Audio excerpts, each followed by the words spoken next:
തമ്പുരാട്ടി, അടിയനൊരു സംശയം. രാജരാജനല്ലേ യഥാർത്ഥ മകൻ? സ്വന്തം മകനുള്ളപ്പോൾ കാട്ടിൽ കിടന്നു കിട്ടിയ കുഞ്ഞിനെ രാജാവാക്കുന്നത് ശരിയാണോ? മന്ത്രി ചോദിച്ചു. അപ്പോഴാണ് റാണിയും ചിന്തിക്കാൻ തുടങ്ങിയത്. ദുശ്ചിന്തകൾ പറഞ്ഞുകൊടുത്ത് മന്ത്രി റാണിയുടെ മനസ്സ് മാറ്റിച്ചു. സ്വന്തം മകനെ യുവരാജാവാക്കണമെന്ന് റാണിയും തീരുമാനിച്ചു. മണികണ്ഠനെ ഇല്ലാതാക്കാനുള്ള തന്ത്രങ്ങൾ പിന്നെ അവർ കൂട്ടായി ചിന്തിച്ചു. അങ്ങനെ കാട്ടിലേക്ക് അയച്ച് മൃഗങ്ങൾക്ക് ഭക്ഷണമാക്കി ഇല്ലായ്മ ചെയ്യാനുള്ള പദ്ധതിയിട്ടു. കൊട്ടാരം വൈദ്യന്മാരെ അവർ പാട്ടിലാക്കി. മന്ത്രിയുടെ ഉപദേശപ്രകാരം റാണി രോഗം നടിച്ചു കിടന്നു. അവർ വേദനയിൽ പൊളയുന്നത് പോലെ അഭിനയിച്ചു. രാജാവ് ഓടിയെത്തി. ഉടൻ തന്നെ കൊട്ടാരം വൈദ്യന്മാരെ വിളിച്ചു. വൈദ്യന്മാരെത്തി. മന്ത്രിയോട് ചോദിച്ച് കാര്യങ്ങൾ തിരക്കി. മരുന്നിനായി മണികണ്ഠനെ കാട്ടിലേക്ക് അയക്കാൻ സഹായിച്ചാൽ പൊന്മണം നൽകാമെന്ന് വൈദ്യന്മാർക്ക് വാഗ്ദാനം നൽകി.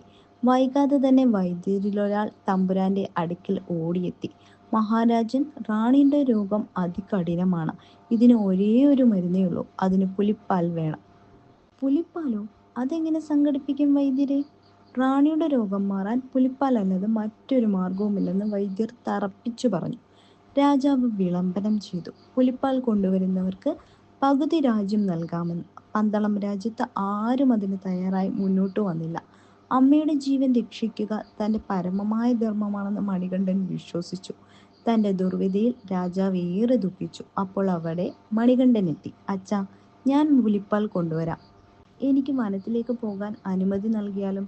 കുമാര, അരുത്, അങ്ങനെ പറയരുത്. നീ കാട്ടിലേക്ക് പോകേണ്ട. ആ കാര്യത്തെപ്പറ്റി എനിക്ക് ചിന്തിക്കാൻ കഴിയില്ല. അമ്മയോ രോഗം മൂർച്ഛിച്ചു കിടക്കുന്നു. പുലിപ്പാലിന് പോയാൽ എനിക്ക് നിന്നെയും നഷ്ടമാകും. വേണ്ട മകനെ, വേണ്ട, രാജാവ് വിലക്കി. ദുഃഖിതനായ രാജാവിനെ ആശ്വസിപ്പിച്ച് മണികണ്ഠൻ പറഞ്ഞു. അല്ലയോ പിതാവേ, അമ്മയുടെ രോഗം മാറ്റാൻ മരുന്ന് സംഘടിപ്പിച്ച് നൽകുക മകന്റെ കടമയാണ്. അതിനെന്നെ അനുവദിച്ചാലും. മണികണ്ഠന്റെ ഉറച്ച തീരുമാനത്തിന് മുന്നിൽ രാജാവ് അർത്ഥസമ്മതം മൂളി. ഒപ്പം കാട്ടാള വൃന്ദങ്ങളെയും ഭടന്മാരെയും കൂട്ടണമെന്ന് രാജാവ് നിർദ്ദേശിച്ചു. അത് വേണ്ട, കൂട്ടമായി എത്തിയാൽ മൃഗങ്ങൾ ഓടിമറിയും. അതിനാൽ ഒറ്റയ്ക്ക് പോകാൻ അനുവദിക്കണം, മണികണ്ഠൻ പറഞ്ഞു നിർത്തി. മനസ്സില്ലാ മനസ്സോടെ രാജാവ് അനുവാദം നൽകി. വില്ലും ശരവുമേന്തി ഏകനായി പുറപ്പെട്ടു. കൺമുന്നിൽ നിന്നും മറയുന്നത് വരെ രാജാവ് നോക്കി നിന്നു. മണികണ്ഠന് തന്റെ അവതാര ലക്ഷ്യം നിറവേറേണ്ട സമയമായെന്ന് മനസ്സിലായി. ശിവഭൂതഗണങ്ങൾ മണികണ്ഠനെ അനുഗമിച്ചു. ദേവലോകത്ത് മഹിഷിനാശം ഉണ്ടാകുന്ന വിവരം അറിഞ്ഞു. പിന്നെ ഒട്ടും വൈകിയില്ല. നേരെ ദേവലോകത്തേക്ക് ഗമിച്ചു. അവിടെ മഹിഷിയെ കണ്ടു. ആക്രമിക്കാൻ അടുത്തപ്പോൾ ഭൂമിയിലേക്ക് തള്ളിയിട്ടു. വന്നു വീണത് അഴുതാ നദിക്കരയിൽ. ഇരുവരും ഘോര യുദ്ധത്തിൽ ഏർപ്പെട്ടു. ഒടുവിൽ മഹിഷി പ്രാണവേദനയോടെ നിലം പതിച്ചു. മഹിഷിയുടെ വിരിമാറിൽ മണികണ്ഠൻ നൃത്തം ചവിട്ടി. ദേവലോകവും ഭൂമിയും കുലുങ്ങി വിറച്ചു. ദേവന്മാർ ഭയന്നു വിറച്ചു. ഹരിഹരസുതന്റെ നൃത്തച്ചുവടുകൾ തിരിച്ചറിഞ്ഞും തലകുനിച്ചു. എല്ലാവരും ഹരിഹരപുത്രനെ സ്തുതിച്ചു. വൈകാതെ മഹിഷി പ്രാണൻ വെടിഞ്ഞു. ആ ശരീരത്തിൽ നിന്നും മനോഹരമായ സ്ത്രീരൂപം ഉയർന്നു വന്നു. അവർ തൊഴുകൈകളോടെ പറഞ്ഞു, ഭഗവാനെ, അങ്ങയുടെ കാരുണ്യത്താൽ ഞാൻ ശാപമുക്തിയായി. അവിടുന്ന് എന്നെ സ്വീകരിച്ചാലും അങ്ങയുടെ ശക്തിയായി ഞാൻ വർത്തിക്കാം. നീ എൻ്റെ ശക്തി തന്നെയാണ്. പക്ഷെ ഞാൻ ബ്രഹ്മചര്യം അനുഷ്ഠിക്കുന്നതിനാൽ നിന്നെ സോദരിഭാവത്തിലേ എനിക്ക് കാണാൻ സാധിക്കൂ. എന്നാലും എൻ്റെ വാമഭാഗത്ത് അല്പം മാറി മാളികപ്പുറത്തമ്മയായി ഇരുന്നാലും. മണികണ്ഠൻ അനുഗ്രഹിച്ചു. മണികണ്ഠനെ പുലി പിടിച്ച് ഭക്ഷണമാക്കുമെന്ന് കരുതി സന്തോഷിച്ചിരിക്കുകയായിരുന്നു മന്ത്രിയും റാണിയും. മഹിഷി നിഗ്രഹത്തിന് ശേഷം മണികണ്ഠനെ കാണാൻ ശിവനും പാർവതിയും എത്തി. ദേവകാര്യാർത്ഥം എല്ലാം ചെയ്തു കഴിഞ്ഞു. ഇനി ദുഃഖിച്ചിരിക്കുന്ന പന്തളം രാജാവിനെ ആശ്വസിപ്പിക്കുമെന്നു കലാകാരൻ ഉപദേശിച്ചു. മഹിഷി വധത്തിൽ തൃപ്തരായ ദേവന്മാർ മണികണ്ഠനെ അനുഗമിച്ചു.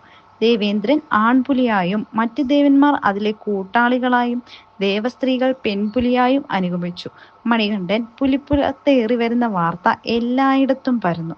നിലവിളിച്ചു പ്രജകൾ ഭയചകിതരായി. രാജാവ് കവാടത്തിലെത്തി നോക്കുമ്പോൾ കാണുന്നത് പുലിപ്പുറത്ത് നിന്ന് മണികണ്ഠൻ ഇറങ്ങുന്നതാണ്. പ്രഭു, ആവശ്യത്തിനുള്ള പാൽ കറന്നെടുത്തോളൂ.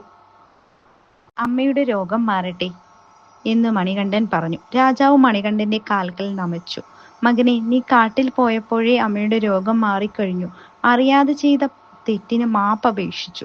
പുലിക്കൂട്ടങ്ങളെ തിരിച്ചയച്ചാലും മന്ത്രിയുടെ ദുഷ്പ്രേരണയാലാണ് ഇതെല്ലാം സംഭവിച്ചതെന്നും അയാൾ ശിക്ഷിക്കപ്പെടാതിരിക്കാൻ കാരണമില്ലെന്നും രാജാവ് അറിയിച്ചു.